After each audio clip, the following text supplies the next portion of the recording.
The midterms will be here before you know it, and they're getting more interesting by the day. The former president is fully engaged on this, and he spoke on Saturday night. The survival of America depends upon our ability to elect Republicans at every level. Starting with the midterms next year, we have to get it done. We're going to take back our country, and we're going to take it back at a level that is very, very good for our country. All right, in his speech at the North Carolina GOP convention this weekend, he laid out a vision for what future Republican candidates must fight for if they want to have a shot at winning. A major item on his list, accountability for China. All nations should work together to present China a bill for a minimum of $10 trillion to compensate for the damage they've caused. And that's a very low number. The damage is far, far greater than that. As a first step, all countries should collectively cancel any debt they owe to China as a down payment on reparations.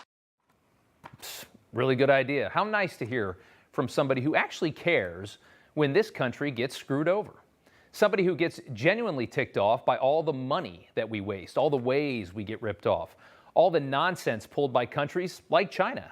And how sad is it that people who care are so rare in Washington? How sad is it that most politicians don't seem to really care at all whether China developed a virus and let it destroy the entire world for about a year?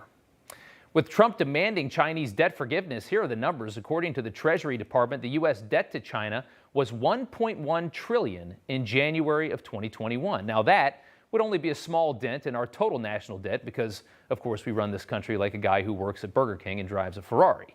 But with global cooperation, it could deliver a major economic blow to China. And doesn't that sound lovely? Though I wouldn't hold your breath with Biden at the helm, and we all know the weenies in Europe wouldn't have the fortitude to stand up to Xi Jinping either. The difference between the previous and the current administration could not be more clear in so many different ways. On immigration, for instance, here is how Trump got the Northern Triangle countries to cooperate with our deportations of criminal illegal aliens. I say, how much do we pay those countries? Sir, we pay them $500 million a year. Oh, you do? Tell them we're not paying them anymore. And the next day I got a call from all three countries. We'd love to have MS-13 back. We think they're wonderful people. We never had a problem. Classic quote from Trump, and common sense, of which there is too little on this subject. For too long, everyone else expected America to dish out your money to fix other countries. Trump said no way.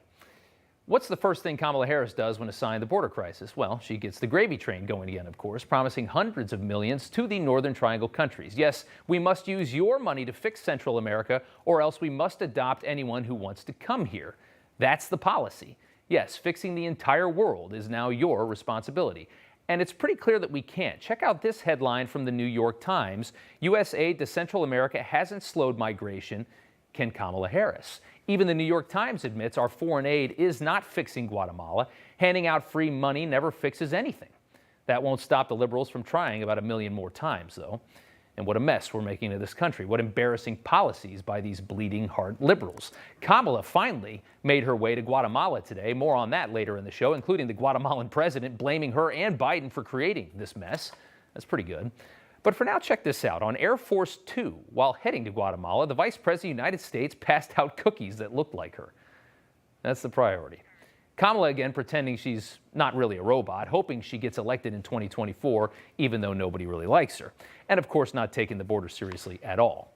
It's been a very weird presidency. We all thought Kamala would be running this show, but she's doing virtually nothing at all except trying to improve her image, which has always been her problem, her image. Her handlers know likability is the biggest thing keeping her from winning in 2024, so they're focused solely on that. Who cares about the work? Whatever, just make more cookies.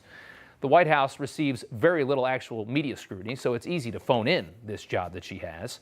But back to Trump for a second. His entire speech on Saturday outlined ways the Republican Party needs to get better about picking its battles and then waging them relentlessly against their opponents. And we do have some major battles being waged in schools and boardrooms all across this country. Republicans at every level should move immediately to ban critical race theory in our schools. And we should ban it in workplaces, we should ban it in our states, and we should ban it in the federal government, and it should be done immediately.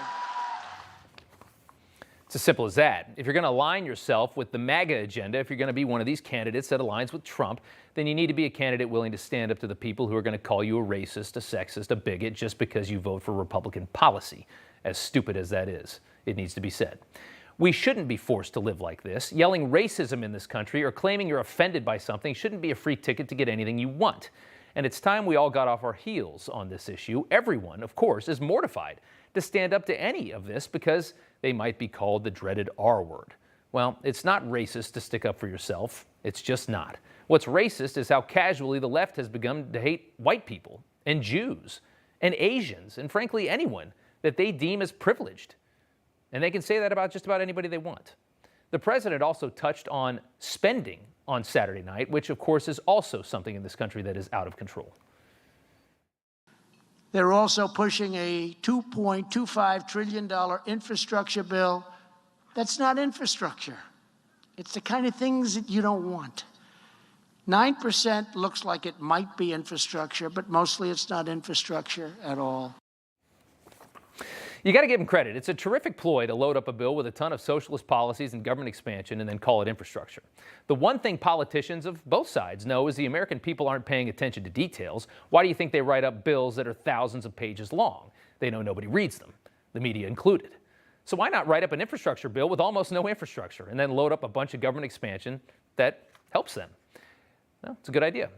During his big Saturday speech, Trump also hinted strongly again at 2024. Of course, he's still dancing around the idea. But it's clear right now Trump's focus is winning big in the midterms. He wants to get the power back to the Republicans. Democrats and the media want to paint Trump as a blustering loser who's fading into irrelevance, likely why Newsmax was the only major network carrying his remarks. Fox News ignored Trump as well on Saturday night. It's probably not a good idea, though. There is no stronger presence in the Republican Party. The Trump endorsement record is incredibly powerful. They don't like those endorsements.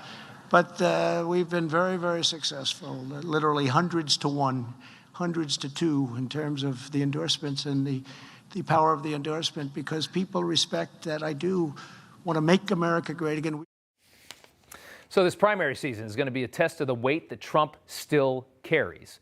Out of the Oval Office, back to regular life, how effective is he? It's going to be exciting to see just how these races turn out. Hey, I'm Rob Finnerty. Thanks for watching. If you enjoyed this video, please join the conversation in the comments below. Don't forget to subscribe, too.